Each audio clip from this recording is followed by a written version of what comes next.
ক্রীড়াবিদদের সরব উপস্থিতিতে জমে উঠেছে ডাকসু নির্বাচন।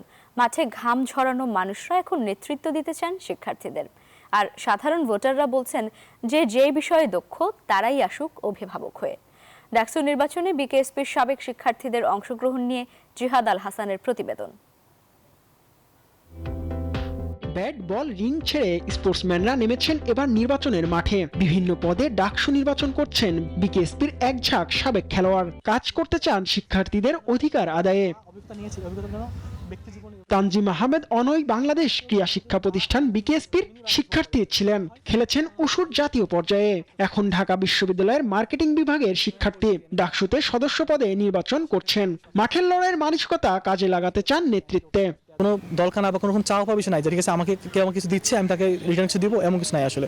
তো স্পোর্টস আমরা এই জন্যই আগে আসি যে আমরা হচ্ছে মাঠের প্লেয়ার, মাঠে খেলবো, মাঠে ঘাম ঝরাবো এবং মাঠ থেকে আমরা আমাদের চাওয়া পাওয়া এবং আমাদের যে অর্জনগুলো আছে সেগুলো তুলে আনবো এবং দেশের সম্মান বয়ে আনবো আর কি।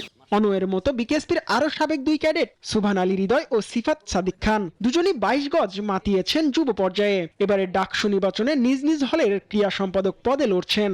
আমি খেলোয়াড় হিসেবে যদি দেশকে আপনি মনে করেন 1 গুণ দিতে পারতাম, এজ এ সংগঠক হিসেবে আমি দেশকে 10 গুণ দিতে পারবো। খেলাধুলায় যে বৈষম্যটা হয়, আমি একজন প্লেয়ার হিসেবে যে বৈষম্য শিকার হয়েছি, আমি চাই না ভবিষ্যতে কোনো প্লেয়ার আমার মতো বৈষম্যের শিকার হোক। রাজনীতি না, আমরা এটাকে সংগঠন হিসেবে বা শিক্ষার্থীদের দাবি আদায়ের একটা হাতিয়ার হিসেবে আমরা দেখতে চাই।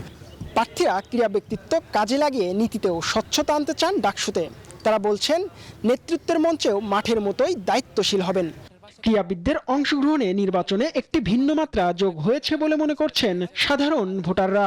যারা খেলাধুলা করে তাদের আর কি সত্যি বলতে কানেক্টিভিটিটা ভালো থাকে, তারা অনেক বিষয়ের সাথে এঙ্গেজ থাকে। যারা খেলাধুলা করে তারা মাঠের ভিতরে বিষয় থাকে, বাইরের অনেক বিষয় থাকে। তো আমি মনে করি যদি স্পোর্টস পারসন কেউ যদি অন্য সেক্টরে নির্বাচন করে সে অবশ্যই যোগ্য এবং সে যদি সেই বিষয়ে নির্বাচিত হয় সে অবশ্যই তার 100% দিয়ে কাজ করতে পারবে। জেনারেল স্টুডেন্ট হিসেবে আমি প্রেফার করব যারা হচ্ছে এই বিষয়ে অভিজ্ঞ বা বিভিন্ন খেলাধুলার সাথে সংযুক্ত, প্রতিদ্বন্দ্বিতা করতেছে, ওরা যদি নির্বাচিত হয়ে আসে তাহলে ওরা এই সকল পদগুলোতে বেশ ভালোভাবে ফাংশন করতে পারবে। ডাকসু নির্বাচন শুধু নেতৃত্ব গঠনের ক্ষেত্র নয়, এটি তরুণদের স্বপ্ন বোনার মঞ্চ। আর সেখানে ক্রীড়াবিদদের সরব উপস্থিতি দেখিয়ে দিচ্ছে মাঠ থেকে নেতৃত্বের মঞ্চেও তারা সমান প্রস্তুত। জিহাদ আল হাসান, নিউজ 24, ঢাকা।